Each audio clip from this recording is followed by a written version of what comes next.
अस्सलामुअलैकुम dear students. आज के इस लेक्चर में हम FSc physics part 2 chapter number 13 को स्टार्ट करेंगे। चैप्टर का नेम है current electricity. Last chapter number 12 electrostatics, जिसमें हमने उसको इस तरह से डिफ़ाइन किया था, the study of charges at rest. इस चैप्टर में हम चार्जेस को ही स्टडी करेंगे बट जब वो मोशन में होंगे।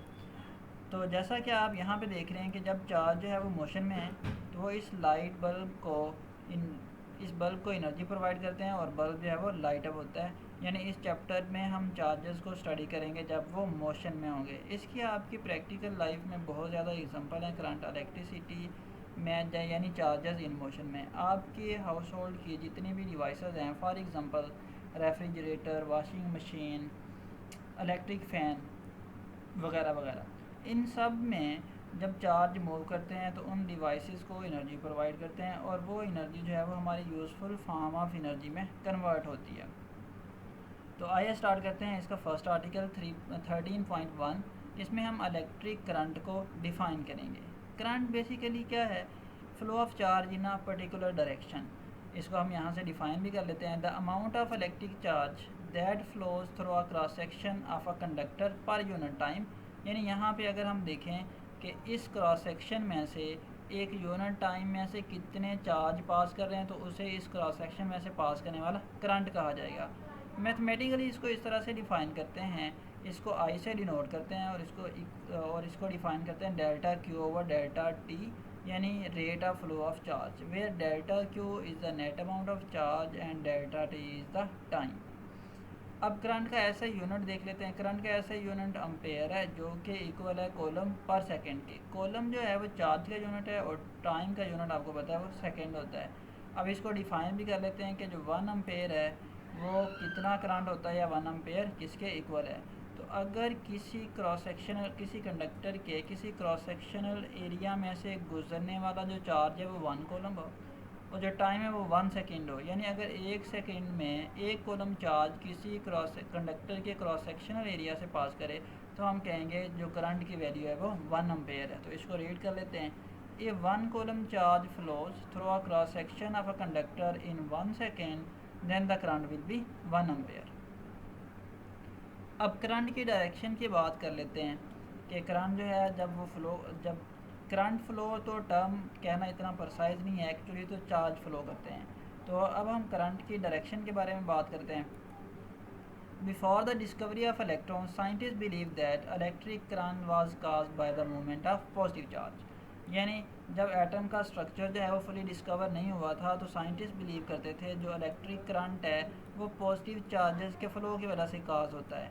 हालांकि ऐसा नहीं है। जब एटम का स्ट्रक्चर डिस्कवर हुआ तो हमें पता चला कि जो पॉजिटिव चार्ज है वो तो इनसाइड द न्यूक्लियस होता है और जो न्यूक्लियस में भी जो प्रोटॉन्स हैं उन पे पॉजिटिव चार्ज होता है और प्रोटॉन जो है वो फ्रीली मूव नहीं कर सकते, जैसा कि इलेक्ट्रॉन मूव करते हैं जो कि आउटसाइड द न्यूक्लियस होते हैं। तो यहाँ पे दो तरह के चार्ज पार्टिकल हमने देखे, एक प्रोटॉन जिस पे पॉजिटिव चार्ज होता है और वो लाई करते हैं इनसाइड द न्यूक्लियस, और दूसरे इलेक्ट्रॉन जिस पे नेगेटिव चार्ज होता है और वो आउटसाइड द न्यूक्लियस होते हैं। तो ऐसा करंट जो कि पॉजिटिव चार्ज की वजह से, पॉजिटिव चार्ज अगर फ्लो करें तो उनकी वजह से हो, उसे हम कहते हैं कन्वेंशनल करंट। हमें पता है एक्चुअली ऐसा कोई करंट नहीं है, बट क्योंकि साइंटिस्ट इसको यूज़ करते थे इसलिए इसको कहते हैं कन्वेंशनल करंट। और जो एक्चुअल करंट यानी इलेक्ट्रॉन की मोशन की वजह से जो करंट होगा तो उसे हम क्या कहेंगे, इलेक्ट्रॉन करंट या इलेक्ट्रॉनिक करंट। अब जैसे हमने सीखा कि कन्वेंशनल करंट क्या है, कि ऐसा करंट जो कि किसके फ़्लो की वजह से हो, पॉजिटिव चार्जेस की वजह से।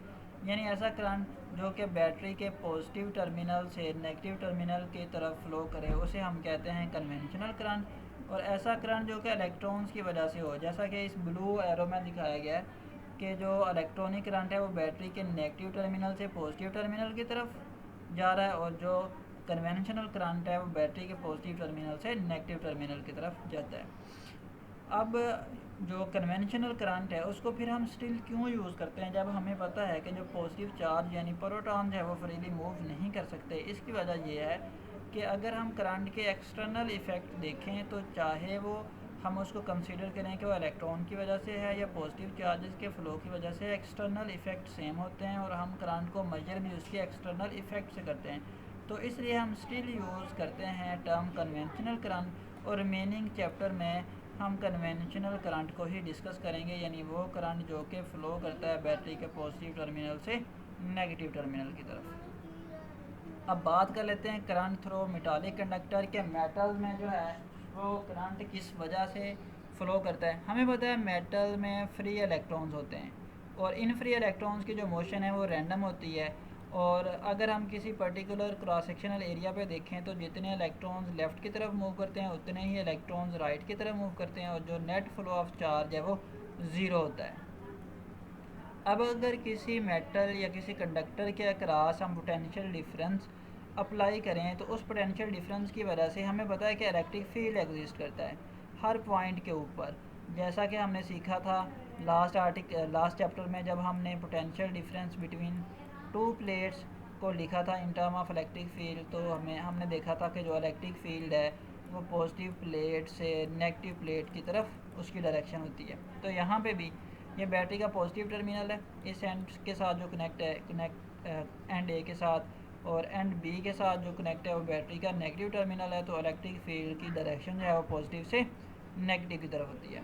तो अब यहाँ पे देखें कि जो इलेक्ट्रॉन्स हैं वो चूँकि नेगेटिवली चार्ज पार्टिकल हैं और वो फिर मूव करेंगे नेगेटिव टू पॉजिटिव, यानी वो जो नेगेटिव चार्जेस हैं वो तो उनको रिपेल करते हैं, और पॉजिटिव जो इस कंडक्टर का एंड होगा वो उनको अट्रैक्ट करेगा। तो इलेक्ट्रिक फील्ड की डायरेक्शन के अपोजिट इलेक्ट्रॉन्स की मोशन होगी, जैसा कि इस एरो से आप देख रहे हैं कि ये इलेक्ट्रॉन की मोशन है।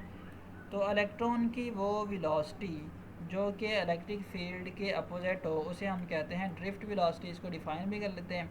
When electric field is established across the ends of a conductor, the free electrons modify there random motion and drift slowly with a constant velocity in the direction opposite to electric field. This constant velocity is known as drift velocity. Thank you.